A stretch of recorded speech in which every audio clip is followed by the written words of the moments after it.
I'm live at the Red House with my buddy Chaisaray Schenck. How you doing, man? Doing pretty well. How Thank about you you? for coming over. Of course, man. Thanks for Anytime. asking. No one ever asked me how I'm doing. Yeah. I'm doing all right. Yeah. You may be having a terrible day. Nobody's ever going to ask. You're just sitting there Yeah. on the other side. So, Days when I'm doing a podcast, I really enjoy those days. I've started to like this medium Yeah. a whole lot. cool. So you are a drummer in a lot of bands, among a lot of my mutual friends, Right. including you named a few. As we were kind of like getting ready to gear up, Cashavelly Morrison is one of them. Sorry, Posture. Yeah. Posture is our new Posture's band. Yeah. one of them. And what were the? Sorry, you told me about two other ones that you're involved in. Cashavelly Morrison, Posture, Noobious, video game band, and Playdate. And all four of them have John Ray. That's the common denominator. My buddy John Ray. Yeah. Okay, so you said something interesting just a second ago, just before we started that I think it would be a cool jump off point. Mm-hmm. You said you've kind of always known how to play drums or always been playing drums. Right. Could you elaborate on that? Yeah, I guess to go back to the beginning, my parents are both musicians. My mom was a singer and my dad was a drummer and is a drummer. I guess I should say they both are because they're still here. But they met in a band. So that's pretty cool. I can go back and find the picture of them and everything, seeing them young and, in love and everything. But yeah, so growing up, drums is all that I've really known, and music in general. My mom was the choir director at church, so I have an older brother, so she had both of us involved at church. If we were going to church, I should say, and we had to be involved some kind of way. So that was in the choir, and for me, I kind of had to grow up singing because my older brother was playing drums. He's about 5 years older than me, so I just kind of watched my dad, my whole life, and picked up the tambourine, picked up everything that I could, over the years. And that's really all I've known. My parents tell the story of, first off, if you ever came to visit us when we were young, be ready for the noise, because they said if you're coming, they're probably going to play the drums. You need to be okay with that. So, but they said there was a story of where my brother went outside to play, and they were like, Tegas is his name. Is Tegas back in? Because somebody had set back up the drums in the room, and I was maybe 2 or 3, and I had set the drums up, and I was in there playing. They thought it was him. So I thought that was a pretty cool story. I'm like, so for me, I realized at that point, the more I hear it, okay, I really have always played the drums. So Yeah. I never really, it's good and bad. I never really had a teacher other than, my dad giving me pointers, playing in church, giving me a look, play harder here. My mom guiding me through that. But otherwise, it was just experience playing in church. And even as I got to college, playing for the ASU Gospel Choir, playing at church in Boone, North Carolina, and so on and so forth. And then just loving music, man, and always listening to everything. And just earlier on, mimicking everything that I was hearing. If I loved the drummer, I was learning exactly what they were playing and just applying it in my own way. And then after that, it just became me just figuring out what I wanted to say. I'm so glad I asked you that, because Yeah. that's your whole story I kind of relate to in a lot of ways. Just Yeah. the environment and all that. My mom sang in church and stuff, sang in the choir and stuff. Right. My dad played drums for the church when I was Nice. a kid. Yeah. And they had drums and stuff around, like little like kids kits and stuff. Right. So I was always whacking on stuff, but pretty much around the time I was like 9 or 10 or something, my dad, I got like my first like 5-piece kit, like a Right. shitty, Yeah. low end kit. Yeah. My dad crossed my arms and was like, play like that. And then it was just, I instantly understood how to play drums. Wow, And it yeah. sounds like that's like I think I noticed sometimes that there's drummers who are really mathematical, who tend to be like lesson drummers, who like learned very specific approaches to drumming that are based in numbers or something like that. Right. And then there are these drummers who started in this other place that's more like a communal version of playing drums. Right. Is that about right? Yeah, I believe so. I'm glad I did it. I was blessed to, go through school, and I say I'm glad that I did it. When I went through school, most of us had the chance to be in band if you wanted to be. One thing that I kind of regret is, I always know how to play drums, so I wished I had learned how to play something else at that time, because it's like, you're going to know how to play drums. But I kept playing drums, but it helped me to learn how to read music at that time and to understand, different rhythms and everything. So later on, I began to realize, oh yeah, everything that I was learning in school, it applies. So the counting and the learning how to play to a metronome or someone guiding you became more ingrained because of that, playing in band and everything, a marching band. If you really pay attention to the way I play, you probably can hear that I play snare drum. It just kind of applies to the way I feel like that I attack when I play drums. But on the other end, because I grew up playing the way I did, I kind of, for a little while, I went back and forth to, once I realized that band and all that I learned applied, I went back and forth into, okay, I should count here. But then I realized later on, no, I don't need to count here, because the more I counted, the more I wasn't myself. So more recently, honestly, I've gone back to don't count, just fill it out and just play. Because I learned that once I start counting, I'm thinking too hard.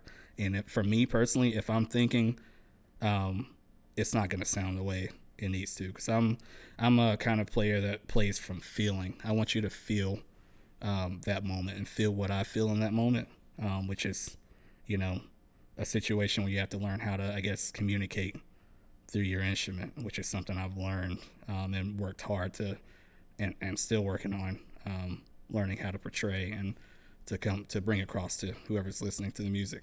Yeah, man. Yeah, that makes a lot of sense. I mean, if you're in that space where a lot of your attention is all about that focus of being like in a certain time and all this stuff, which for me usually isn't outside of like a 3 or 4. Now you might be doing some way more progressive stuff than that, but still, even that, like if all you're focused on is that time, you're doing a lot less communication, I would guess, with the people you're working with. Yeah, you're to me, you're too concerned on one smaller thing, and you're not seeing the bigger picture. Just to kind of give an analogy, you're kind of looking at, like, if you're looking at a huge building with 10 floors, you're looking at the first 2 floors versus understanding that you have a whole building to focus on, if that makes sense. So,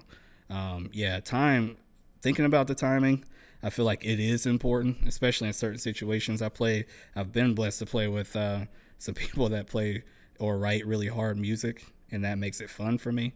So there's been times where I have to count, but eventually I'm trying to pull away from that and just feel it out. Because I feel like once you can do that, you can really say what you want to say instead of just overthinking about, where am I time-wise? I feel like that kind of constrains you a little bit. In the bands that you're in right now, it's kind of a lot of different styles, I would guess. Intentionally, for me. Yeah, that's what I was going to ask. Like, I guess maybe you could talk about what it feels like to be in all these different style acts and what that does for you, what that means for you. Yeah, I years ago when I first really started playing music in college, I look up to drummers like Chris Dave, who I feel like can play everything. A lot of people know him for one particular sound, but if you look through his, musicology, you see that, oh man, he's on the Adele album, he's on this gospel album, he's kind of all over the place in a good way. So back in college, I told myself, okay, you want to be like him, you need to play everything. And so at that time, I started taking every gig I was asked to play.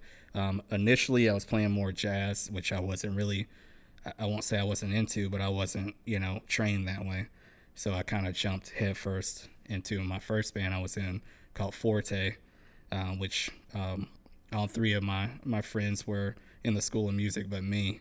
But it put me there. I was just always in that School of Music and getting to know everybody. Through those means and meeting all those people, I got opportunities to play different things. So, I got to meet people like Melissa Reeves, who was more of a rock, is more of a rock artist. And, honestly, that's what led to me meeting John Ray even. And so once I got here through John Ray, I met Melissa and Ryan, which connected me to Cashavelly. And playing their style of music was a little different.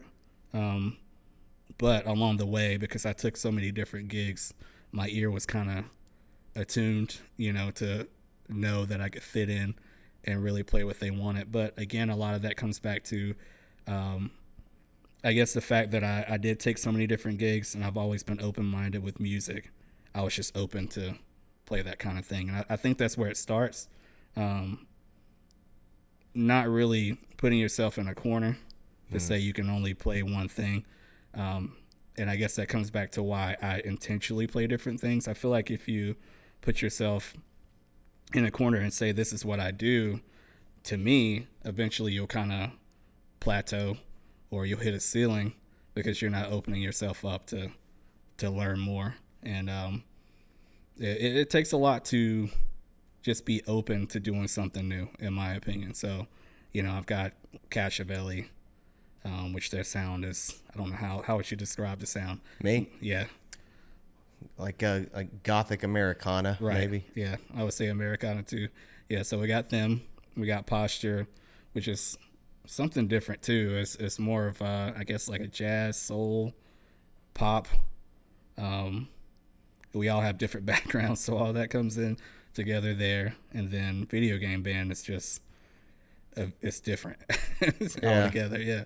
But yeah, and then on top of that, I play gospel. I play everything. So it's more, I guess, to answer your question, it's really more of a mentality of always being hungry to grow. And the way I look at music too, it's an opportunity to meet people and to connect with people too. So if I just play, say, gospel all the time, to me, I'm only going to meet the same types of people. Mm-hmm. But if I end up playing a country gig that, I may not usually play, that's a new avenue of people I've never met before that I can touch, or they can touch my life, So I think about it like that. Yeah. That is really interesting to hear and kind of think about too. Just like, I guess the way that, I don't know, the way that a person, maybe whatever their role in music and whatever it is they open themselves up to in music, like what that means about real life. Because you didn't just say, if I play in a country band, I get to make noises that I don't usually make. You said you get to meet people that you don't usually meet. That's really interesting. Yeah, because to me, honestly, I had a conversation with some people earlier today, and we got sidetracked. It was me and my wife were having a conference and with some people, and they were like, "Oh, you're a musician?" I said, "Yeah." And my wife's like, "Okay, here we go." Everywhere that we go, if somebody finds out I'm a musician, it just opens up a new conversation. And what I told to the gentleman, I said, music connects with everybody. And I think that applies, and that's the way I think about everything. For me, it's not about me sounding great, which you always want to, of course, when you play a gig.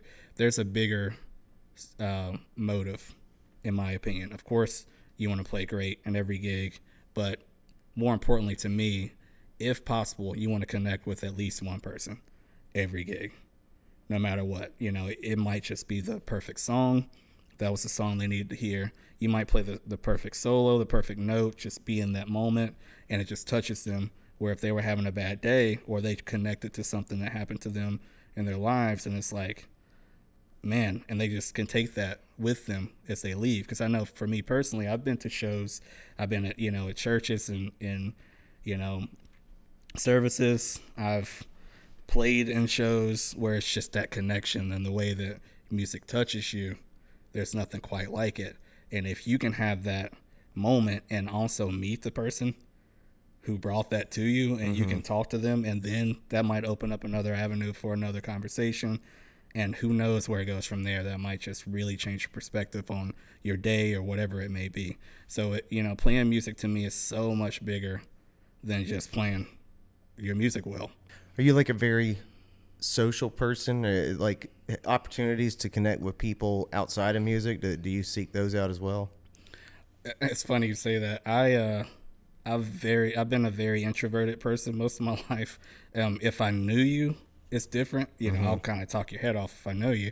But when I started traveling, I guess about 6 years ago with the Jonathan Scales Orchestra, and I was very introverted at that time, but I didn't want to be. So what I done was I told myself that I would sell, all of the merch afterwards. So it made me talk to people. And so from that point on, it really opened me up to talk to more people. And so now, I feel like I can talk to anybody. And I mean, you've probably been to a show and it's like, man, if I can just meet that person. And it's something about them just being open to you. Because I've had some of my favorite drummers I've gotten to meet, and they've been receptive to me.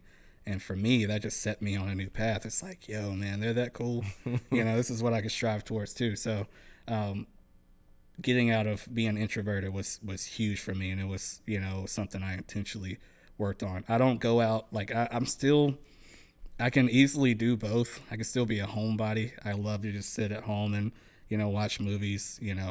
I do puzzles now with my family, at home, just kind of hang out, play video games, whatever it may be. But I love to go out to a show too and just socialize. I can't do both, all the time. Yeah. If you know what I mean. So, but yeah, I love, more than anything, I love connecting with somebody. So if I play a gig and somebody does take something from it and they talk to me, I really do take it seriously when somebody gives me great feedback, and I don't let it stop there. I try to have a conversation with them because, to me, it shouldn't just be, oh, thanks so much. Yeah, I killed it. Thanks. Right. For me, it's more like, no, I need to know something about you now. Like you gave me something to take away that I, specifically that I played well, something you got out of this that I can, keep in mind next time. I want to know something about you now. So it just kind of opens that door up. Yeah. Yeah. I'll ask you this regardless of the fact that I don't really keep up with many drummers, and so like I might look blank-faced, but Oh no. Can you who are some of your favorite drummers that you got to meet? Or that you didn't get to meet? Just drummers that have, been an influence for you. There's so many, man, to be honest. People say who are my favorites. I can't really name favorites. You said the right word. I name my influences, my biggest influences. Chris Dave I named, and I've gotten to, I guess, meet him a few times now. He's really, really great guy, really down to earth, to be one of the, world-renowned players. Mark Juliana is another one. He's usually more of a jazz style drummer, but he's been, on other gigs as well, like with David Bowie's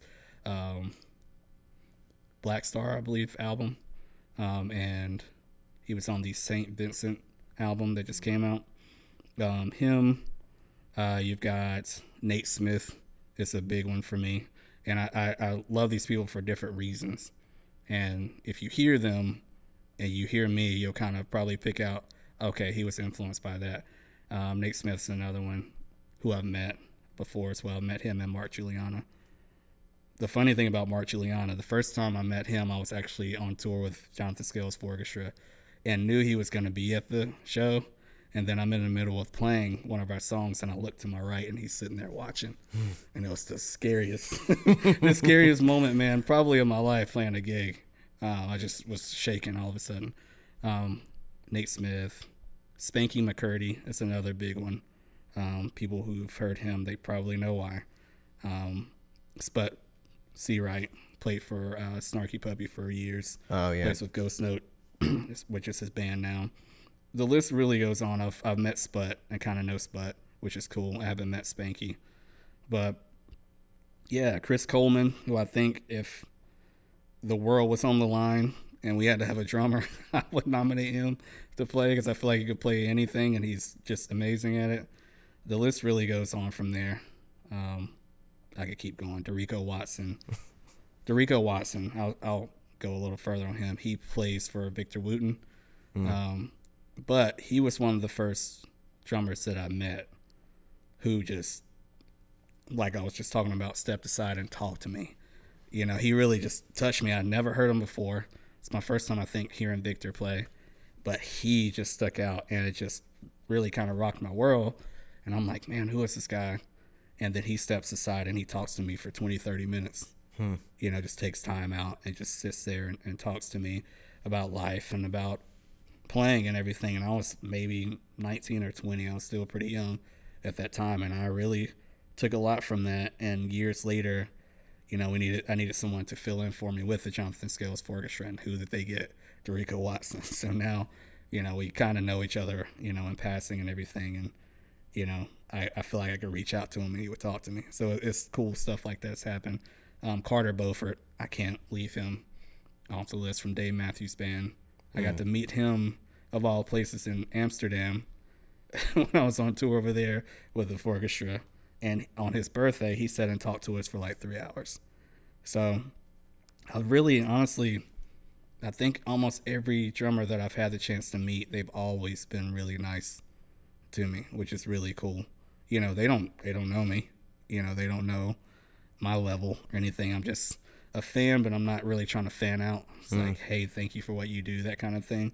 And then a lot of times they're just receptive, which is the way, for me, that's the way I want to be, you know, no matter what, when I meet people. You know, I try to look at everybody on, I guess, a even field, like playing field. Like, I don't think I'm better than anybody else or anything like that. I don't look at it like that. I just meet somebody and think about them just as another human being that I don't know yet. So Right. I think that's really important, man, because I've also met people the first time meeting, and it's like when they say you don't want to meet your heroes, like those kind of situations, which can be terrible. So, yeah. So, okay, one question I was thinking of. I don't think you know how it is. There's so many musicians all over the world, and it's hard to know everybody's at what scale everybody's at different points. But you said you were in Amsterdam with did you say it's the Orchestra, right? Yeah, the Jonathan Scales Orchestra. So like, I might have been asleep on this act, but is this like a pretty well established, like, larger tour that you're on? At that time, yeah. Jonathan Scales has been at it for a while. He's a good friend of mine.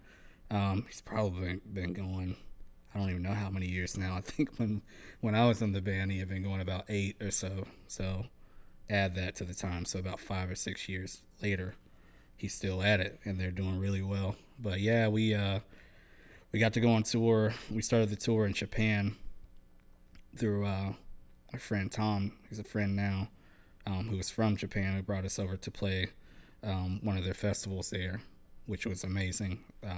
Tokyo is still like one of my favorite places on the planet that I've been to. So we started there, and then we went to Amsterdam with our friend Sophie Conan, who was our tour manager there. And so from there, we traveled across Europe, you know, Germany, Belgium. I can't tell you all of the countries now, but it was kind of a little bit all over Europe. And it was actually when, I won't say funny enough, I guess oddly enough, it was around the time when the terrorist attacks happened in Paris. Remember then? Yeah. We were actually in France and set to play in Paris the next day. Oh man. Yeah, so we didn't make it.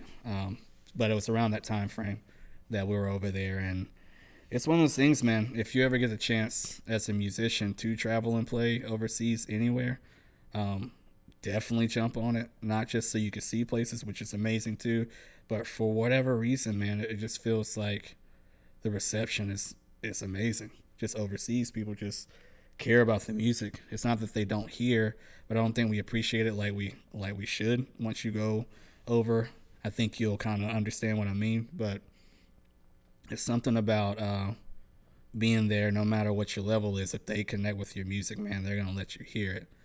And so it was a huge opportunity, man. Something I'll never forget, and I really carry with me from then.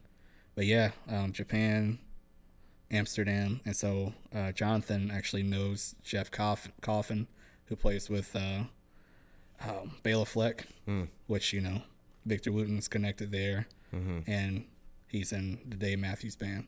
And so we were overseas, and Jonathan set that up to where we could meet them potentially. So it worked out that night that we got to meet them at their hotel and just hang out. And so I got to meet Dave for a minute and everything too. So it was a really surreal moment. I bet, man. Yeah. I know some people that have had the opportunity to do European tours, but Yeah. I think you might be the first person I've ever met who got to go to Japan to play. Yeah, Japan, man. Japan is really amazing. I think we were there a week, close to a week, something like that. Everybody was really nice.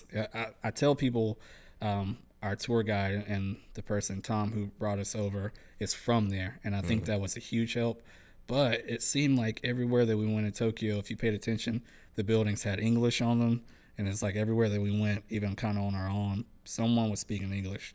So you could get around as you needed to, which was really cool. And they make it easy to get around, even with Google Maps and stuff, if you need to. But it was just a beautiful place. I would move there if I had the opportunity. It was just really cool for me. Amsterdam was the same way for me in different ways. It was just different and really cool. Do you hope to do more touring full time or whatever? If is that the route you would go if you could? Honestly, it would really depend on the situation. Yeah. Because I do have a family, I have a wife and daughter, and that means a lot to me. So, if I went, that was the hardest part, is being away. Because at that time, my daughter was maybe about 3 or 4. She's 9 now, so it would be even harder now. Because at that time, she may not have realized how long I was gone, but now, it's gonna be, okay, Dad, when you coming home, kind of thing. But yeah, I mean, if I could do it and everything makes sense, I would do it. Yeah. Yeah. Well, so you got music, obviously, is a huge passion for you. Sounds like you really care about just like what other people are doing in the music world as well. And you got a family you're passionate about. Right.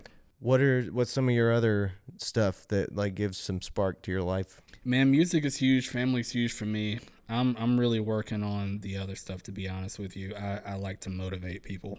I don't know if you've kind of picked up on that, but it's motivating people is huge for me. So that goes along with if I can connect with people once I'm out. I'm always trying to be positive. The world's crazy right now, so somebody needs to give the positivity. So really trying to find a way to do that. Just connecting with people, I think, helps with that. I love movies and stuff like that. I haven't gotten a chance to get into it, but I would love to get into like the musical side of that. Or even I went to school for really audio and video editing, and studied radio while I was there. And so I haven't really done that part yet, but eventually I do want to get back to that because I really enjoyed it. And I think it's because I'm a movie head, and I've always been one. Just something about connecting with people that way. I think it's funny as you say that now, and I think about it, just like music, to me, movies do the same thing. They just can connect with everybody. Yeah. It's something about that kind of thing that's just connects with everybody, so I think the motivational thing works along with that too. And any way that I can connect with people is probably what you're going to find me doing. But yeah, man, if I can sit down with you or motivate you, even just come and hang out, see you do whatever you do, that's probably what you're going to find me doing. What kind of, so you were talking about audio video production. Is that's an interest of yours at some point? Yeah, eventually. Once I came out of school, I realized, as I was going through school, I really started to realize, okay, you should probably do this music thing. And so that's kind of really where my passion went. Yeah. Even though, I was working and doing other things, my passion has always really been music. It's one of those things that I understood. Other people, if they looked at me, they would say, yeah, why couldn't you see that? But, I mean, you kind of live in life, sometimes, and music was always a part of me. So I didn't think about it that way, know. But then once I realized, okay, you can connect with people, there's so much bigger than you that can come from this. I realized that was my path, but I've still just always loved,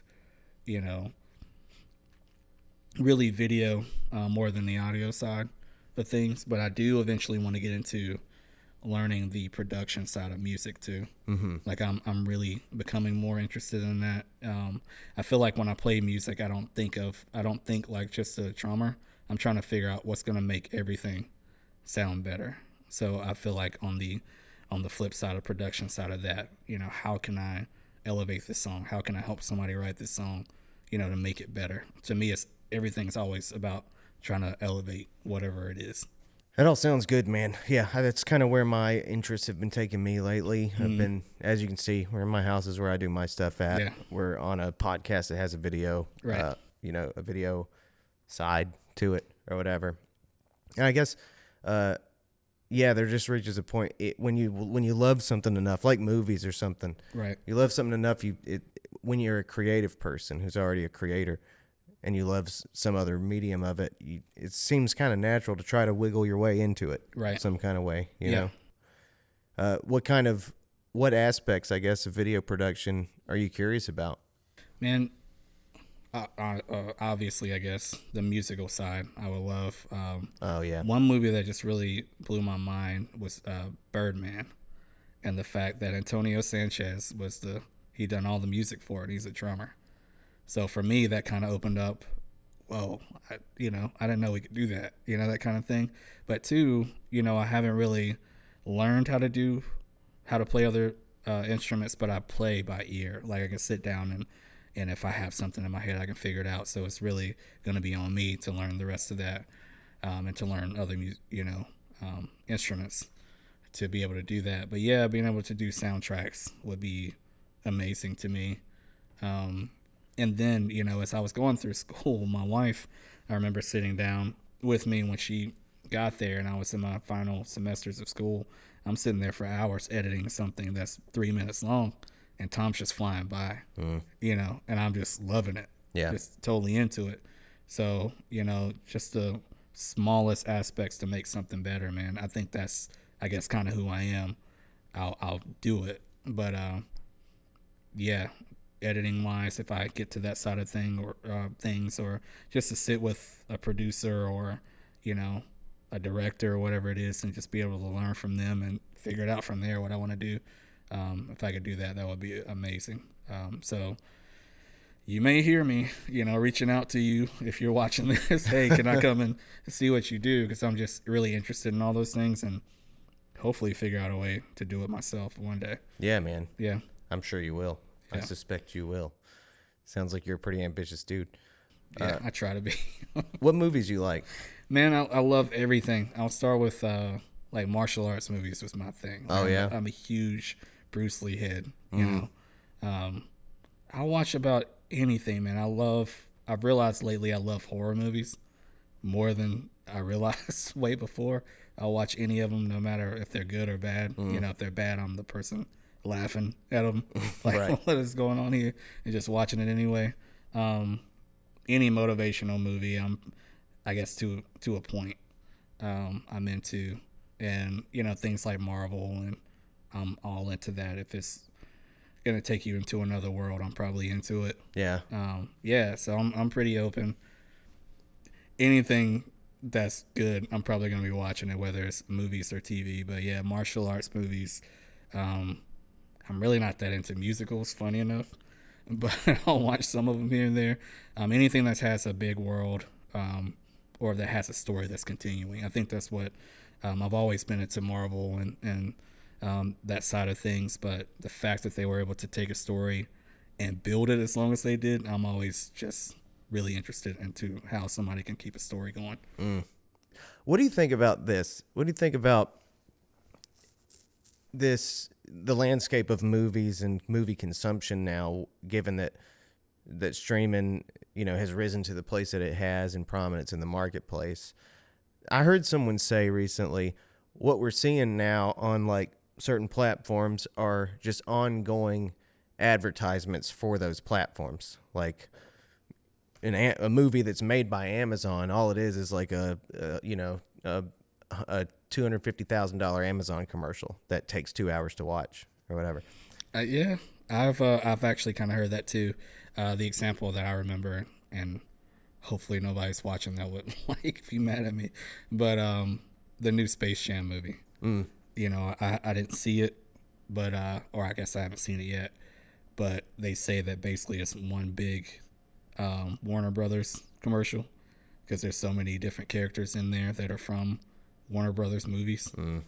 So, yeah, I mean, I guess you could see that in different ways. I guess it would be hard to get away from with it being, if you're watching Marvel, because Disney owns all that. Right. And so, I mean, to get to the movie, you have to see all these different options that they offer. Right. The streaming thing in general, man, it's interesting. At the same time, I guess my biggest thing is being more concerned that the I guess those who are in the movies and making the movies are getting what they need now, because streaming, they don't get paid. For me, the consumers don't always think about it this way, but now they're the people who are actually making and a part of all of these films may not be getting paid what they were before. And it's not that people may think that they don't need to be paid that much, but it's what helps us to get what we're getting, what we're seeing. To me, of course, teachers and, people like that should be getting paid more, but hey, we consume the entertainment too. It's our way of getting away, from our normal lives. So if they can figure out a way to really do it the right way with streaming, I think streaming is the way we're going eventually. Yeah. Unfortunately, I think movies will kind of die out and be almost like a drive-in type situation where everybody doesn't do that anymore. But I still enjoy going to the movies when I can. I still sneak away, and I try to wait if I can, or go at a time where I feel like it's not really busy. Yeah, that was even before the pandemic. I would go on a day off to a matinee when it wasn't busy, and I could just sit back and really consume the movie. But yeah, streaming, man, it's the way things are going. As far as the advertisements in it, I don't know that I've seen too many movies that I can think of that are like that. One big advertisement for the company. But that one movie did come to mind when you said that. Yeah. Yeah, I guess it's just the way that all the the way that everyone's kind of it's not the same as like you go to the place where you get all movies and everything is represented there. Right. And you buy movies that were produced by Warner Brothers and Disney and Paramount and whoever. Yeah. Now it's like everybody's fragmenting down into just like their own insular thing, and so the business is like, we want you on our streaming platform instead of just coming to our movie. Yeah, I think what's happened is, initially it was like Netflix and maybe Amazon. Who else? I'm trying to think. Early on, who have the streaming services, and then the companies realized, hey, we could just have our own and we can make our own money. Mm-hmm. And I think that's what's happened. You'll still see movies on Amazon and Netflix and stuff like that, but it's for a certain amount of time. Then they'll jump over to Hulu or whatever it is after that. But I think the companies are being smart, to be honest with you. Hey, why don't we make money off of what we own instead of just going through a distributor, really? Yeah, to get our movies seen. So it's pretty smart. But the advertisements, and it's all going to streaming. I guess I'll say eventually, because even when the streaming started, we were all like, I'm not going to pay for that, when I have to pay for TV too. Mm-hmm. And I'll say for myself, I'm still doing it anyway because I want to see what they have to offer. Yeah. So it's all going there. So then I guess the question for the natural question that we both might ponder at some point is just like, well, what do you think is on the horizon for musicians, and especially in this age of, it is all sort of about developing your own brand around fucking putting things out or whatever. I guess, do you think that the physical music experience will suffer in the same way that people seem to think that the movie experience will change? That's a great question, man. I hope not, to be honest with you. Like, I guess, like I said, I still enjoy going to the movies, so I don't want it to die out, but I feel like that's the transition that we're in. I feel like music is one of those things where it honestly can't. It's one of those things that I hope that it can't die out, because there's something about, for one, there's a difference to me in hearing an album and then hearing a live album. Yeah. Like, that's two different things. Then if you have the opportunity to actually go to the show, that's a way different experience, especially if the musicians or the band is good, because sometimes, unfortunately, people sound better, right? In recordings than they do live sometimes. But when you get those special acts or talents that sound even better live, you can't replace that, man. So, and just being with somebody else and being in a room where everybody feels the same way that you do in a moment of a song, you can't really replace that. You can't get that from watching it on your couch. That's why, to me, everybody doesn't watch award shows. Mm-hmm. They're not, the top artists are going to be performing, but not everybody gets anything out of that. And not everybody's going to watch it in the same moment. So it's not the same thing. Yeah. But to me, you won't really be able to replace that at all. I hope you're right. Yeah. I've been feeling a little I've been, weighing the options lately. Sometimes I let myself feel a little worried about it. I don't know. I don't know what to expect. Yeah. But lately I've been feeling like, I feel like it's like the same sort of like class scale that we experience in sort of entrepreneurship, like business, like people who are starting a business with like $1,000, Right. probably more likely to fail than somebody who has like $1 million Right. behind their business getting started. And I feel like I'm starting to worry that scale might be happening in music, to where people who don't do it full time and don't whatever, like aren't thought of as some kind of like celebrity figure, some kind of iconic figure, are gonna have a really hard time selling tickets, and that like all the money is going to be funneled upward to like, things that seem worth the money, because we're all worried about money right now for the most part. A lot of people are really being cautious about the way they spend things, and I guess I'm just saying that based on what I feel like the pattern is that I'm seeing here in town. It feels like there's in our generation and like and folks younger than us, there's just not a lot of people willing to be like, yeah, I'd pay $15 to see my friend's local band or something. Right. Right. Yeah. That's a tough one, man, because it's really interesting. I don't think that's a change now. It's interesting. It's a whole different conversation to me, even when you play locally and people know that you're always going to play locally. There's something. Yeah. There's that battle, because if people always know that you play, from my experience, if they know you're playing somewhere every week, they're going to say, well, I'll just go next week. And then that'll turn into, well, I'll just go next month, and then they never come. Where if you're playing that week and say a bigger act, quote unquote, comes in, they're going to go see them versus you, because they'll say, well, I can go see them next week. As far as the monetary side, like, if I have less money than somebody else backing me, that's always been a battle too. It's really about having the great quality of music, doing your part to have the best quality of music to be heard. So when that you are heard, people grasp onto it. It's a thing of consistency in my mind, that I always work to try to have, no matter what. I think it was Nate Smith that I heard recently. He said he treats every gig the same, no matter what, no matter if he's playing in front of 5 people or if he's playing in front of millions of people. Yeah. He's going to play that gig that way. And I think the reason is you never know, for one, who you're going to touch, going back to that thing, and how you're going to affect them. But two, on the bigger side, you never know who's going to hear you, and that might be the avenue for you to go higher than where you are now. But, man, as far as being, I guess, more level with everyone else that's coming from, I guess, a higher side or more backing monetarily, I would honestly say that it might be changing, because now we do have, the internet is taking over more, social media is taking over more. Yeah. So it's more likely that somebody's going to hear you now because of all the ways that you can be heard. Yeah. So in that way, I do feel like we are progressing. It's changing, maybe slowly, but we all do feel it. I do understand what you mean, like playing locally, and maybe you're playing for 5 people all of a sudden one night, and you're like, what in the world? Yeah.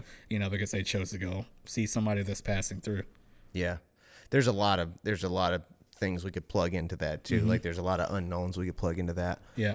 Another part of what you were just describing, which by the way, I definitely agree that it's probably, there's probably more good than bad that we're moving toward right now in the business, in the fucking industry or whatever. But, I guess one interesting thing I've been thinking about is like seeing these way like most recognizable or most relevant hot artists right now, all of a sudden like having to do business with Amazon and with like Target and things like that.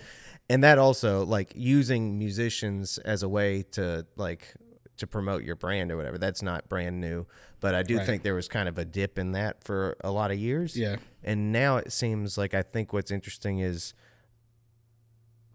I think it was like this. It was like you went on, if you went on a TV show or something if you were like that type of artist that went on SNL or a late night talk show, it was like that company, NBC, they handled all the advertising. That was their responsibility. And then the artwork was within that amount of time that was separated from those things. Right. What I think is really interesting and something that it's like the main thing I think I don't love and I'm a little worried about is that it feels like art and the sponsorship stuff that goes along with art, they're like really starting to bleed into each other to where it's going to be like the artist is going to be responsible for getting their own like endorsements and money and stuff like that, rather than being a part of a larger entity that, you know, like they do that and pay the art and the art stays separate. You know what I mean? Yeah, I don't think I've really honestly thought about it like that.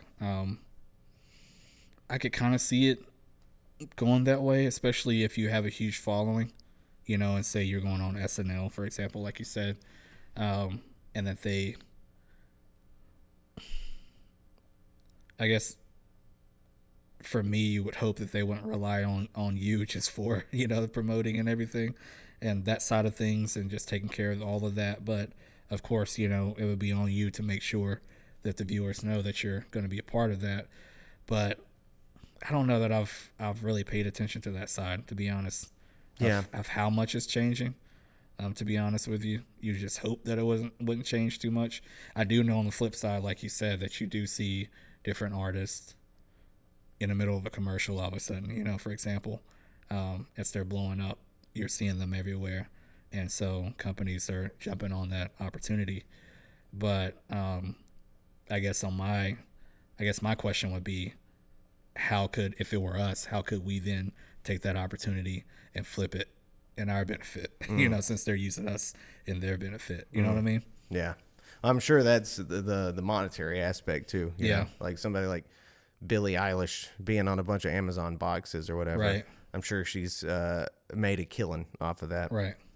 And the thing about her, she seems like she's really a quiet person. Yeah. Like if you really just kind of pay attention to her, you know, personality from what she shows, you know, in interviews, she seems like she's pretty quiet. Mm-hmm. She's just a very creative person. Yeah. And so, yeah, I mean, it almost makes me, I guess if I ever met her, I don't think I would fanboy out or anything, but I would kind of ask her those questions, like, how do you handle all this? Because it doesn't seem like you would, you know, of course you want to, you know, be successful, but I don't think you got into this to be a star. Yeah. You know?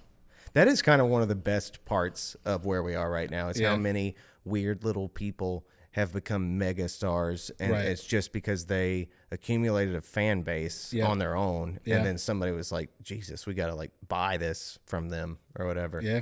And that's kind of cool, you know. That didn't use that. It used to be such a crapshoot, you know, just like who was gonna get successful and stuff, and now people are managing somehow, some of them to do that stuff on their own. Yeah, I mean, her and her brother did, because I mean, he produced it, and I think he said at their house they did her first album, so it took off and it was great. So yeah, I mean, that's even for the people that I know that have done pretty well so far. That's one of my questions, like, how do you handle this? Or I'll sit back and just kind of watch, like, how do they handle this? Because I do know a few people that have done well, and you know, I look at their balance of just life in general and how are they handling this to not change them and who they are.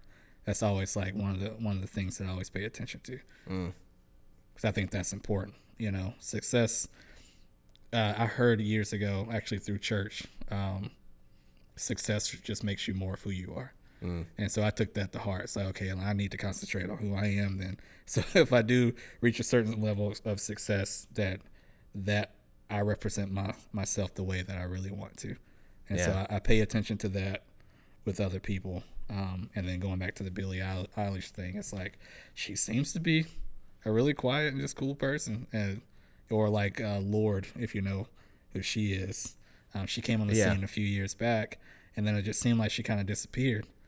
And for me, I think about it now, and I'm like, I don't think she just wants to be a superstar. She's like, okay, I'm going to go over here for a little while Yeah. and do my thing. That was cool. I'll be back whenever I have more music, but I'm not just trying to be in the spotlight all the time. I can appreciate people like that. Yeah, man. I can't imagine what it would be like to be somebody on just like those furthest levels of recognizability. Or Adele, for example. Yeah. Who's just like, she can't do anything. Yeah. Crazy. Same as like, I don't know, like somebody like Justin Timberlake who's been in it for so long. Yeah. And it's just like, where like you can't even go around places where other famous people are and probably not be bothered, I would imagine. Right. Yeah. It's true, because he's been successful all the way through. So it's like, I don't know. Those would be the people I want to sit down with, because it's like, how do you balance life if I ever get there to that point? Or how do you just handle life in general? Because maybe the way you're looking at life is better than the way I am, even at my level, because you somehow learn how to balance all the success and the things that you aspire to do even now. You're at a higher level, but how are you navigating life right now? Because maybe that's something I need to take for myself where I am. Yeah. I like that, but I just as often as that thought might occur to me, I also I also look at people in horrible circumstances and like have those same thoughts. Like, how do you navigate this? Like, what keeps this afloat? Because man, the opposite is just as hard to bear. It seems True. like. Yeah. Very true. Yeah. The cool thing, I guess, about some of the people I'm naming is they would be the ones that, in their own way, try to reach out to help those that are less fortunate. So, I pay attention to that too. It's always to me about giving back. I think it was Charles Barkley, maybe. It's a random quote that I heard from him years ago. He said, when you get to the top, always send the elevator back down. And that's always stuck with me. So in my own small way, I take that as, even in passing, as I meet somebody, I need to make sure that that moment counts. I can't be a jerk to anybody, and even if I'm having a terrible day, I need to make sure that they take something from our communication or us in passing, and they take something good from that. Yeah. That's my way of giving back in different ways. Or if I can, of course, help out people that are less fortunate, or, in whatever way I can help somebody, to do it when I can. It sounds like you've had a few things in life that have guided you toward trying to be a positive person, and like they've really stuck with you. Yeah. Is that just always how you've been? Like, what made you start reacting so maybe viscerally or like positively to just the idea of having a positive impact on the world or whatever? Man, honestly, I would say it would start with my family, of course, with my parents. They were always that way, love everybody no matter what they look like. That's just the way we were raised, even with dating and stuff like that. I never looked at it like skin color or anything like that. I was like, are you a good person?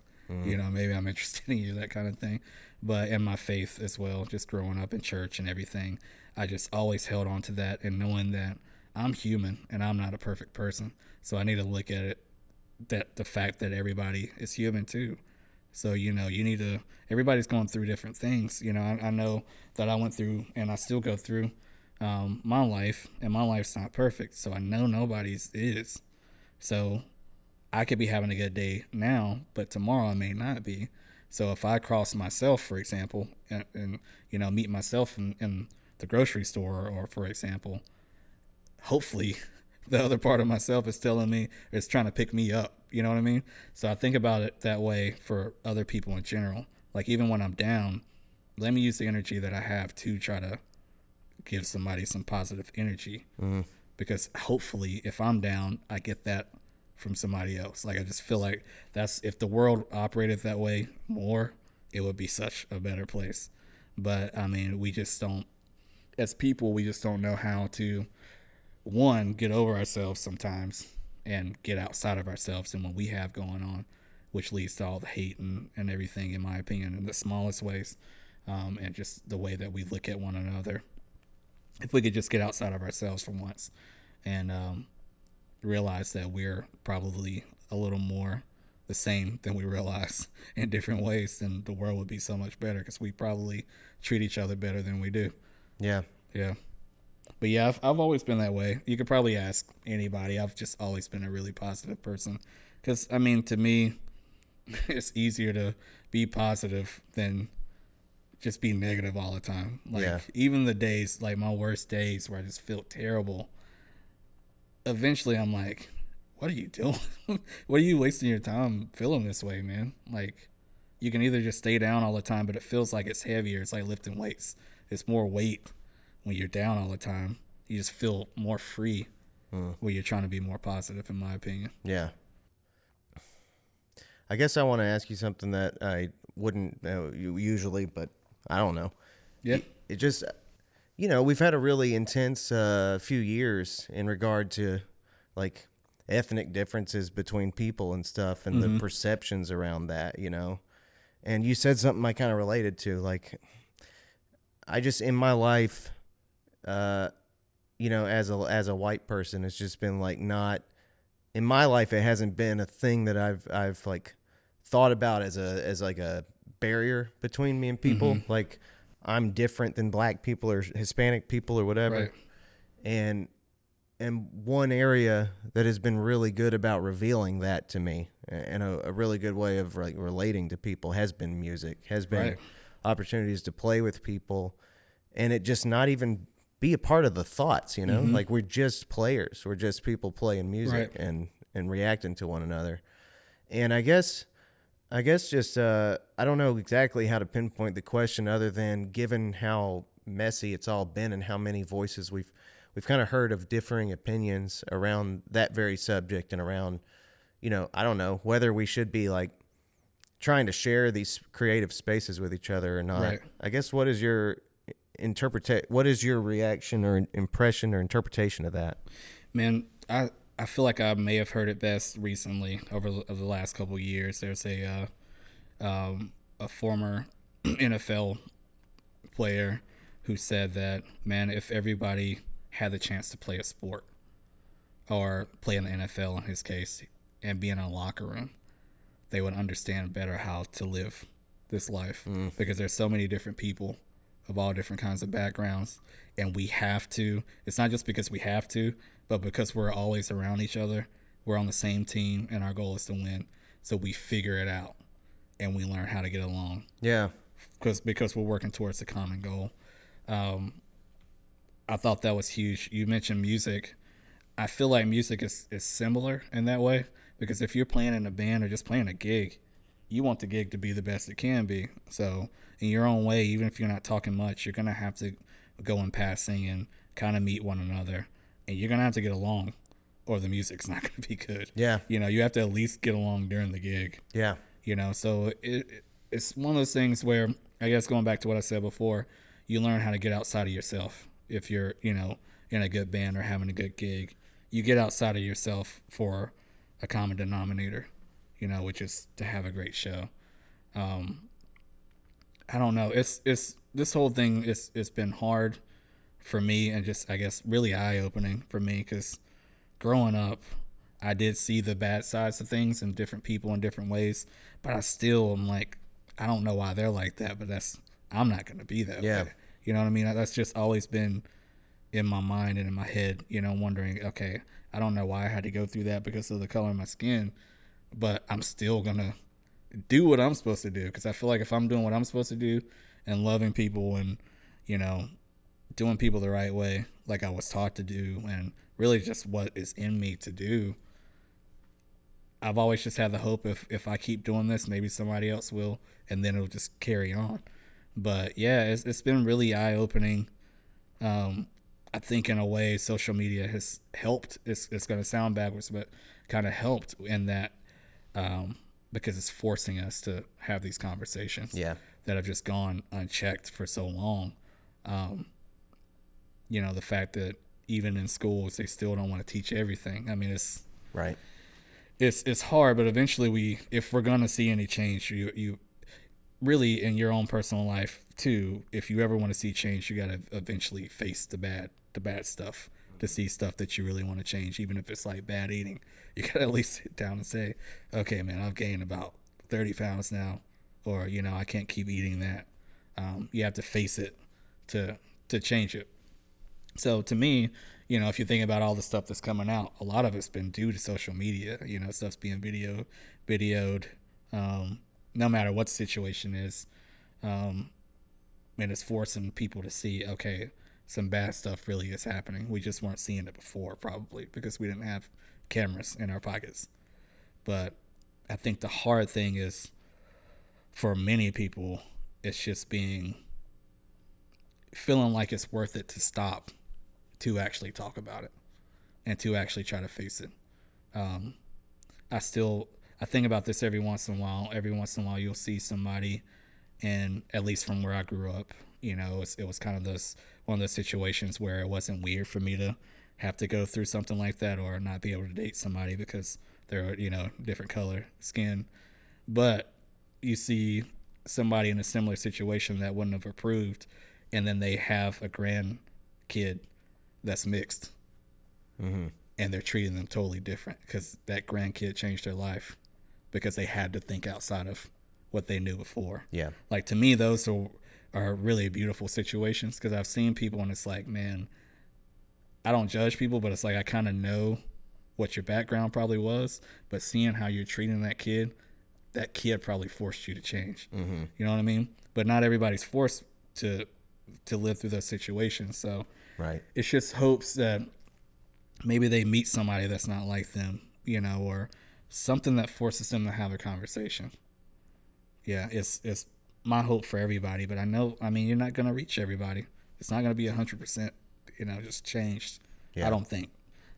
Hate is going to be there, and people are going to hold on to it like it's a trophy that they can't throw away. So that part is valuable to mention, that mm-hmm. like the world is always going to have certain obstacles, right, as far as like when we can imagine a utopia and an ideal world where nobody's like a threat to anybody else. Right. Unfortunately, we have a bit of an uphill battle on our hands in that regard. But mm-hmm. yeah, I think what you said is exactly right. Like me just asking if we could like bring this up was like kind of uncomfortable for me. Yeah. And it's like, that's probably not the best thing, for us to try. That's probably not the best way for you and I to try to relate to each other, is by like limiting what it is that we talk about and how right. honest and real we want to try to be with each other. Yeah. So yeah. What comes to mind when you said that is, think about it like this. It was a weird feeling for you, but think about it if you first start lifting weights and the weight's really heavy, mm-hmm. but the more you do it, that weight is going to get easier and easier. So at first it's like the feeling weird, it's because we don't know each other that well yet. Yeah. For one, but the more you talk about it, you stop feeling weird about it. And so if you have to have the conversation with somebody else that you haven't before, you're more open to it. And maybe because you're more open to it, it opens them up to have a conversation too. Yeah. So it's just really kind of exercising that muscle in the long run. But we all have to have the conversations, man. And, even with the George Floyd situation, Ahmaud Arbery, and so many others that we're seeing, I guess, the trials and stuff happening now, I think it's at least opening people up to at least think about it. If they have to stop for a split second and think about something that they wouldn't have cared about before, at least that's some kind of progress in my eyes. Yeah. Well, yeah, like I say, I'm me in my life so far, I've just been really glad to have this medium of music, mm-hmm. to be a way to just let everything else about people be secondary, right. for the most part. I've had such a crazy eclectic group of people that I've played with over the years, and I don't know, I guess I just thought it was worth voicing. Yeah. That it's like, because we're talking about the arts, I guess, and I just, given how politically divided everything has been over the last few years, I feel like that has contributed to the degree that maybe people are disengaging with art. And I feel like sometimes that it would be truly helpful to the world if we kind of, rather than focusing our attention on spending time on Twitter and like mm-hmm. trying to be snarky toward other people and trying to be sort of whatever, trying to make sure that we're participating in the combat between these two extreme sides. Right.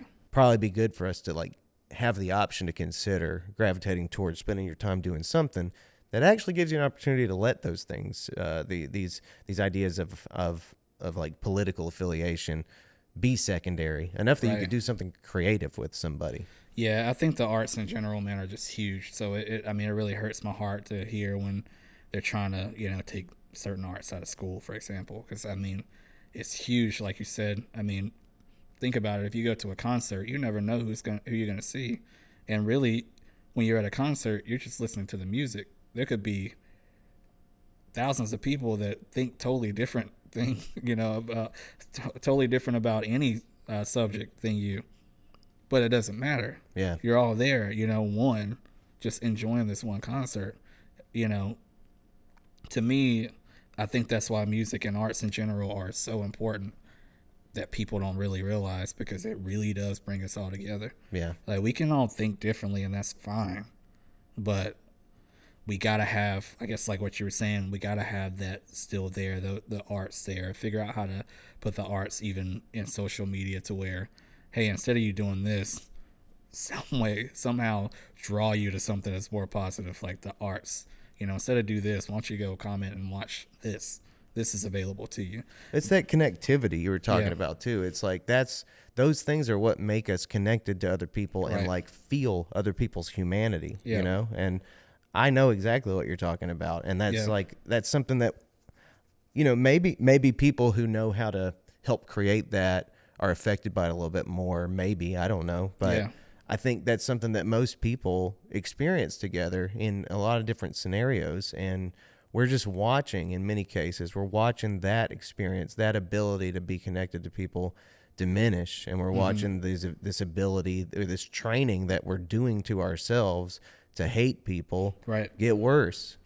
Yeah. I mean, it just came to mind, even with, I think people are, and even the people behind social media, I think, are trying to combat that. Yeah. Because, I mean, if you think about Instagram, for example, I think they've taken away one of the options. I think the views, you don't have to be able to see the number of views that a video takes, which to me affects a person's self-esteem. Yeah. You're seeing, well, man, my best friend's got 2,500 views just off of that video. I did a very similar video or picture, and I've got 10. Like, and that affects you in that way. Also, YouTube, for example, they took away the dislikes. I saw that. Yeah. Yeah. I think it's going to help, because people can't just be hateful. Because some people, I've seen videos where the video releases and I happen to get a notification. I'm interested, so I click on it immediately. It's been released for 2-3 minutes, and there's already like 10 dislikes. And it's like, there's no way you watch this. You're just hating on it. Yeah. So it's taken away those options to hate in that way. I don't know what Twitter could do to change it. It could get rid of itself is Right. what it could do. Yeah, because now, like you said, people just want to get that one comment in and get thousands of likes because they said something snarky Yeah. or just ugly to somebody. And that's just kind of the way the world is. And to me, the sad thing is, if people can't see you, or if they don't have to verbally talk to you, they're gonna say whatever. That's just where the world's coming to these days, which is terrible. I hate Twitter the most of all, man. Yeah. And I will also say, just to be a devil's advocate, that like I really love YouTube Yeah. usually. Yeah. And there was some time now when it was clearly like a trolley targeting thing of something or other, that did happen a lot on YouTube. And so it's probably good that it's you could imagine that would be a better world for that to not happen necessarily. But there were also times where like people put out something that was really bad, and like people, like the marketplace of YouTube would react to that. And I wonder sometimes if, like, I don't know, I guess we're addressing that there's like all this, the way that it's all designed is it allows for people to appeal to these extreme Right. ways of engagement. That's Right. just like, we're going to show everybody how terrible you are. We're going to show everybody how great you are compared to somebody else or something. Yeah. I guess I could also see that maybe there's a side to that is if we expect to control social media too much, then we're kind of maybe like taking something away from people, But given the impact that it has in the world, I guess I could see why somebody would be motivated to do that. Yeah. Yeah, I was thinking as you were talking too. I've even seen in the other medium, like of movies, where people will go in and put bad reviews for a movie. It's because they don't like an actor or actress in the movie. Yeah. I mean, the world in that way, it's just been any way that we can, people can try to let their voice be heard. I guess was what all this comes back to. They're doing it, and it really is going to come back to, I don't know, people just having a more positive outlet to live life, but it's easier said than done, man.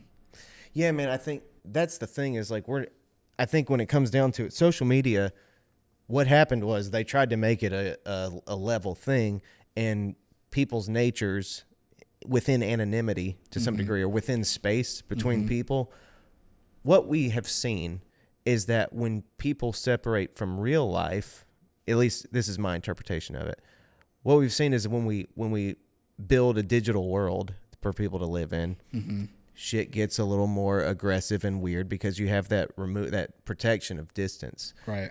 But I think that's why I keep coming back to the idea of the arts and the emphasis on the physical experience, because when you get people actually in reality in a real room where there's real sonic noise and real dynamics and real big visuals, and you're sharing this experience, we all know that that's a very different thing. Right. And we're also all very aware of the fact that that is what's going away, and what's being exacerbated, what's being enlarged in our lives is this digital experience. We all know it's a bad idea. Yeah. We're just still watching it happen. Very true. Yeah, I mean, I don't know how we combat that though, because I think the biggest thing is for people to realize what's happening, because honestly, if you hadn't brought it up, it wasn't something that was on the forefront of my mind. You know, it's just kind of life right now, so you don't think about it in that way, or to even know that you need to think about a solution for something like that. But yeah, it's something that we all, I guess, in our own way, need to figure out and make sure that we continue to fight for that. Just making sure that for us to make sure that those live shows stay around. I know the pandemic really changed everything, though, because even with festivals coming back, people jumped on it. So I mean, people were still hungry for it. It's just we got to keep it that way. We really do, man. Yeah. Like we have a responsibility, I feel like, on our shoulders right now to do that exact thing. Yeah, just giving the opportunity to people, to be together, even for movies, man. Just, I think the biggest thing is just making places feel safe. It's going to be the biggest hurdle. Again, just in different ways, just going to shows, because I know people that still aren't going to shows, or won't even go grab something to eat, because stuff is just so weird right now, just different.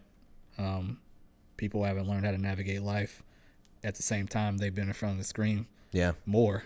So on that side of things, and the mental health of everybody is being affected, and so that's coming out in negative ways, online too. So we got a battle, man. Yeah.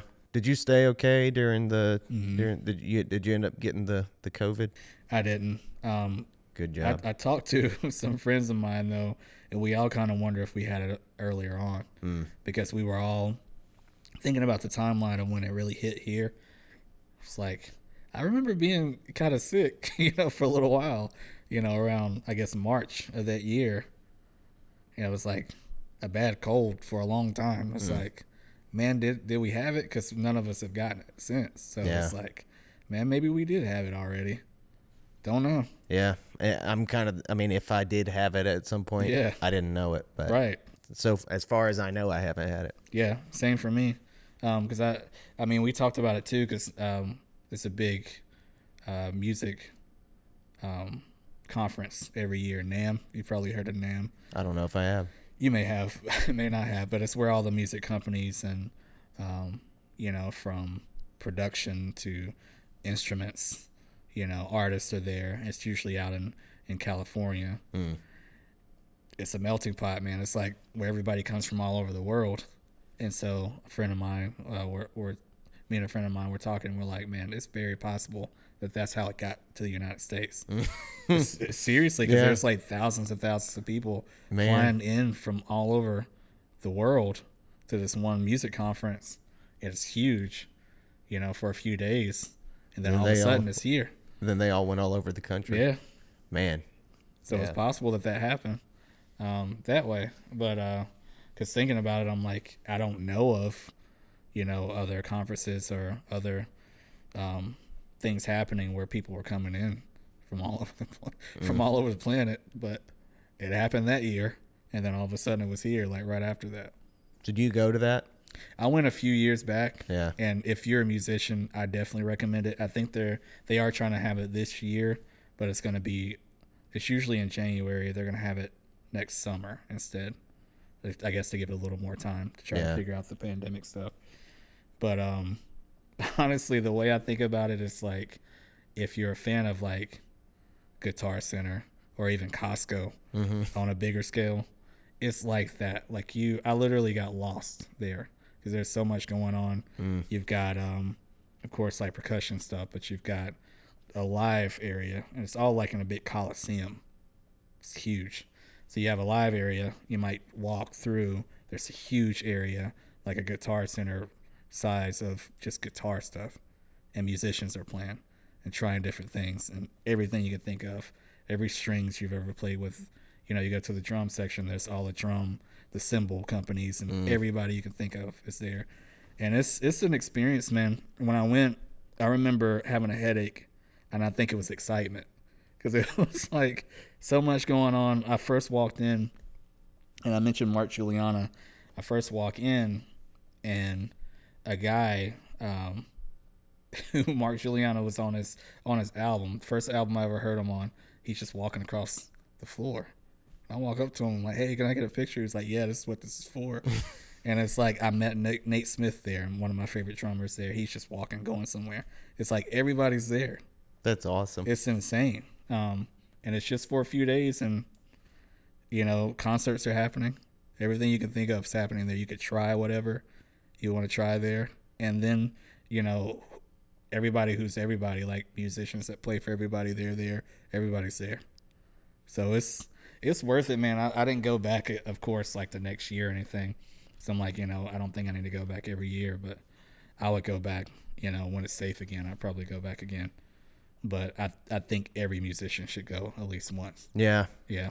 There's a lot of that stuff I've missed. That sounds like something I'd be really into. Oh, yeah. I've really been meaning to go to like South by Southwest one of these years. Yeah, Never I haven't have been made there it yet. down there. Yeah, I haven't been there yet either.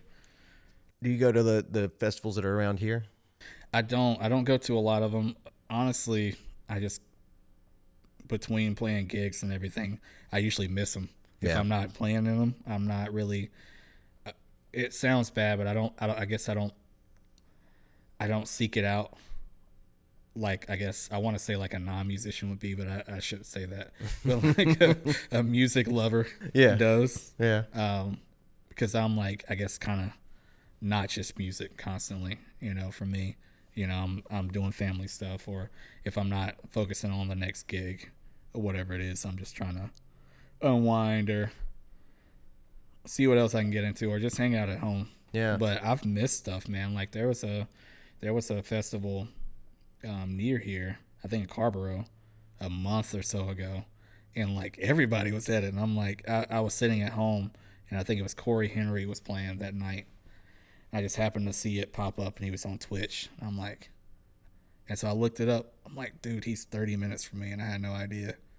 And one of my other favorite drummers, Tayron Lockett, plays for him. I've gotten to meet him, and I'm like, I had no clue y'all were here. And he was like, yeah, we didn't really, we didn't really promote it or anything. I was like, okay. But when I look back through, so many artists that I love were there that day, and if I guess done my job to know about it, I could have been there too. That's another thing I think I want to work into.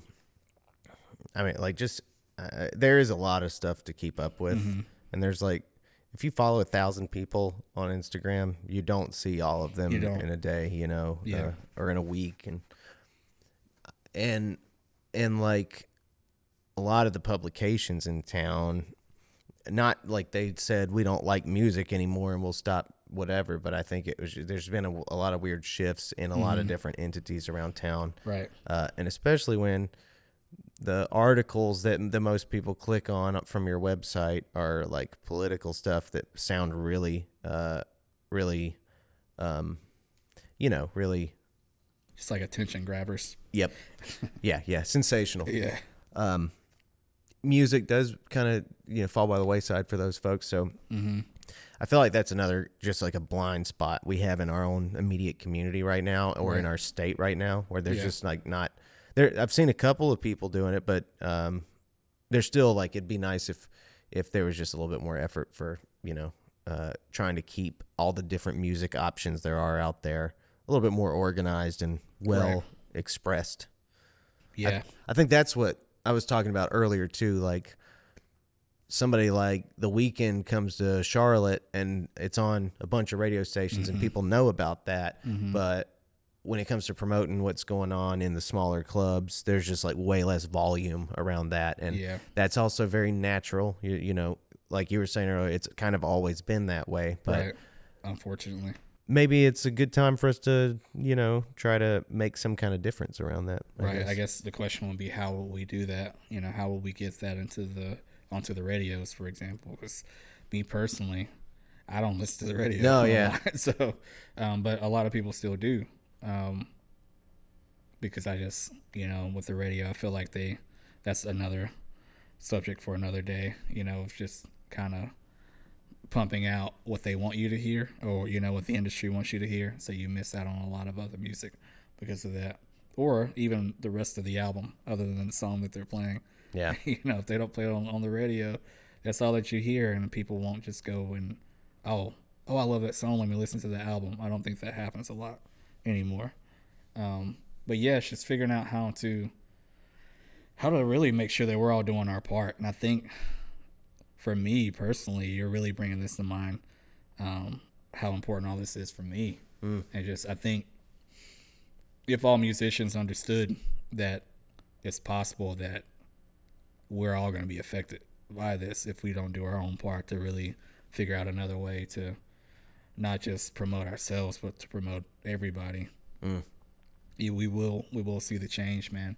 I think the world is in a place where it could be, especially after the pandemic.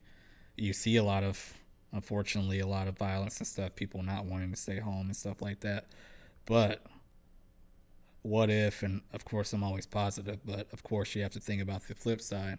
What if it gets to where people are more ready to just stay home in general? And then what? I mean, to me, life is just going to kind of go down in the opposite of what it's intended to be. Yeah. And that's, less human to human interaction in person, which is important. Yeah, man. I mean, that's what we're wired for. We really, I think we rely on that a lot more than we think. I mean, and this is also well expressed, well demonstrated by other people in other fields. The level of just like depression and meaninglessness that so much of the world is experiencing, so much of Western culture is experiencing, that happens to just coincide with the development of social media, and it's sort of unleashing into our community. Yeah. So I'm not saying this stuff as somebody who's like, I'm trying to make a living here. Like, why aren't y'all coming to my shows? I'm really like, I've been making a living a different way than that. Right. It's not really about that for me. It is truly about what are we willing to sacrifice as humans, that like we are knowingly participating in sacrifice and things that we seem to claim to cherish, right. And like rely on. And I think and as musicians, I guess I have a thought sometimes. It's kind of up to us and to the people we work with, like Ramcat and stuff, to think about, well, what are we going to do to make sure that that we keep that stuff alive. So right, yeah. I mean, it's really understanding the responsibility, because I mean, as most of us know, if we're not affected, a lot of times we're like, okay, that'll be fine, I'll get to it at some point. But when you're affected by it, you're like, no, I need to do something now. And I think we all need to take a moment to understand, even for brand new artists and bands, hey, as simple as honestly, just going to somebody else's show, Yeah. not just showing up to your own. I think it's huge. That's something I want to get back to. That's something I used to do when I lived in Boone, and I think I may have still been in college or right out of college. Me and one of my good friends, we would always go to a show. We go to a random show. We didn't know who they were, and I understand now that was a big deal, because if we all think about it like that, don't have to know who they are. Oh, they're playing. Let's just go, man. Let's just go hang out there and see what's going on, and not just be in the room, but actually try to take in what's happening. No matter how the quality of the music, and just support each other, because that's just gonna promote more and more of that. I love that. Yeah, because just thinking back about that now, that was actually really good. It was a good idea for us young guys at that time to do that. Yeah, because I feel like if we give back more, for one, you're going to hear something new. You're probably going to meet the people in the band. Next thing you know, you look up and there at your show, there's a reciprocity. And it just feels that need, like you said, that we all have, of just the community aspect of things. And then to me, it would just kind of grow from there. But not only that, but promoting other people's stuff. There's a few people that I follow, and even if they're not playing, I see them even on Instagram and their stories, they're promoting other people's stuff. Like, that's, in the smallest way, that's huge, man. It may not even be anybody that you know or that you don't think that they know personally, but they're still promoting, hey, this is going on. You're in this area, you should probably go. Like, the smallest ways, man. We can make a change in our own way, but I think the biggest thing is just fighting. And I won't even say fighting. The biggest thing would be to help musicians understand we have the responsibility to do this, or we're all going to be affected, no matter the level that we're on. Yeah, man. I really believe that. Yeah. I guess I'm glad to hear you do too. Yeah. Yeah, you brought it to my attention. I'm like, wow, yeah. Yeah, it's true. I just haven't thought about it. But it's like, it sucks, but sometimes you get used to playing for 10 people. I've played for one person before. When I was overseas, we played for one person. He drove like hours. And we're like, okay, we're going to play for him. We played for like an hour for this guy. But, and who knows, maybe that he took word back to other people and that spread and they started listening to the band after that. But yeah, I think there will be that reciprocity, too, if we're all working that hard, for one another and not just ourselves. It's gonna reach everybody more. My buddy Caleb turned me on to that. Just like he's so Caleb Cottle, and he's so like, every time one of his songwriter friends releases something, it's like he's so on top of just like, y'all listen to what this dude put out. And I just appreciate that. Like, I just appreciate seeing somebody willing to be like, it's about, for him, it seems to me, at least the way it lands with me when I see it, is that he cares more about the craft of like songwriting and the industry, the community of musicians, than he does just about like constantly being like, it's all about me or whatever. And I think that's cool. Yeah, and two, I mean, people are so different. You never know what somebody's gonna like. So, I mean, you may have 100 followers, and you're doing that every day. You're probably gonna, at least once a week, something that you post, somebody will actually see it and enjoy it. Yeah. Maybe they become a fan after that. So you never know. I mean, it really doesn't take long to repost something or even put it in your story anyway. So, just do it. Yeah, no kidding. It's literally like one button, and then if you want to say something, you add it, and then you post it. It's pretty easy. Pretty easy. Yeah, we just don't do it enough. One last question. You mentioned you got some Slingerlands. What other drums?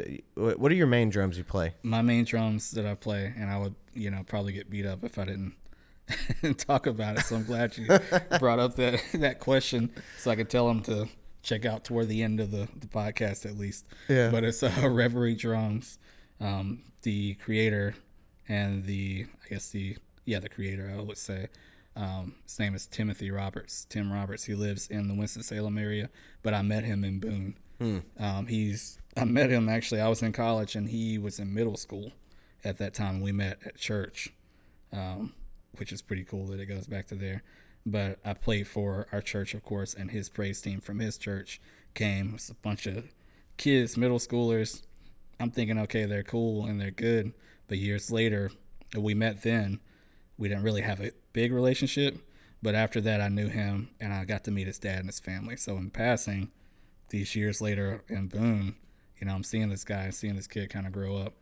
And years later, he's going through school, he finishes up, and then he reaches out to me, hey, Chaz, I'm thinking about starting a drum company. And for whatever reason, it just felt right. And I'm like, yeah, that sounds really cool. It sounds like something you do or you need to do. And he said, well, I want your kit to be, I want to make a kit for you. I want that to be one of my first kits. And I had one of his first kits. And so now he's doing really well. It's Reverie drums, also stack ring percussion, which he basically would take old broken cymbals and make, I guess, accessories, cymbal accessories, drum accessories out of those. And now he's making his own cymbals too, which is one of the newest things that he's doing. But yeah, he's in the Winston-Salem area. I'm extremely proud of him, especially knowing him as long as I have, and he's a great musician too. So to me, there's nothing like the fact that, for me, he lives in the area. I know that, hey, if I have an idea, he can probably figure it out and create it.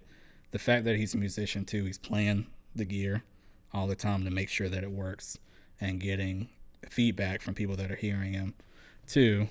And the fact that he's a musician too, if you tell him what you want, he can relate to you in that way. Yeah. And figure it out.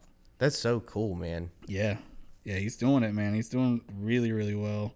I won't, I can't talk numbers or anything for him. No, yeah. But because I don't know. Yeah. But I know that he's grown. I guess I'll say that he's grown a lot from the beginning, which was maybe 6 years ago for the drums.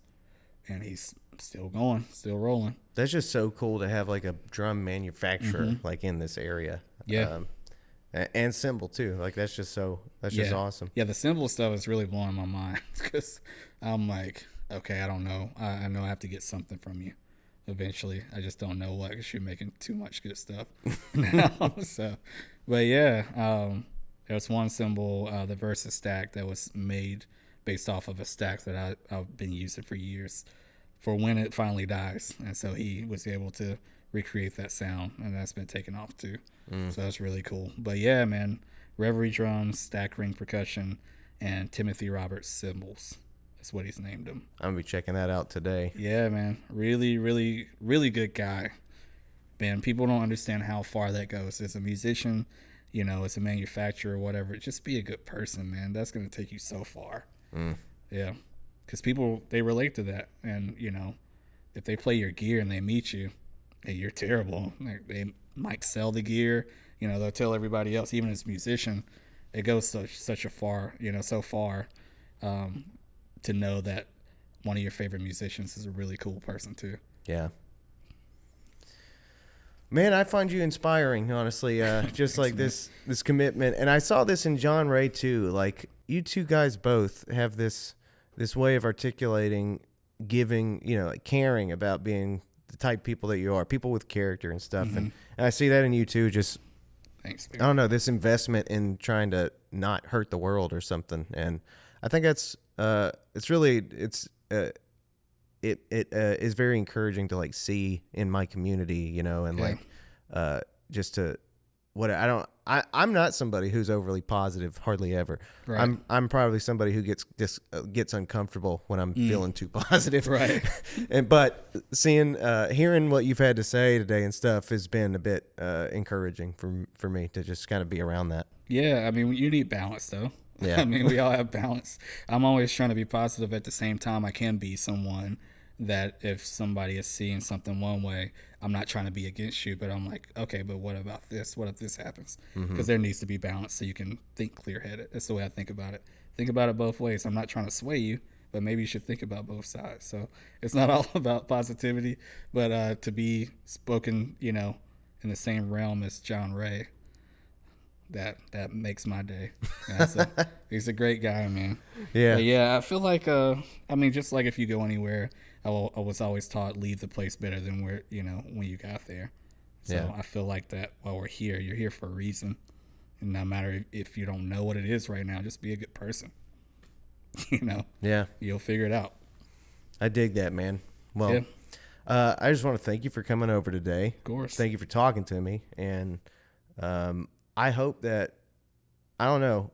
I'm really trying to think about what all I'm gonna do here to do whatever I can to like keep adding to just people's attention being on the arts, and so I hope we find more reasons to like cross paths, and maybe we'll find a reason for you to come play some music over here and just hang out and do some fun stuff. Let's do it, man. Good deal. Well, we'll shut it down for today, but thank you again and talk to you soon, I guess. All right, man. Thanks for having me. Thank you. Yeah, man.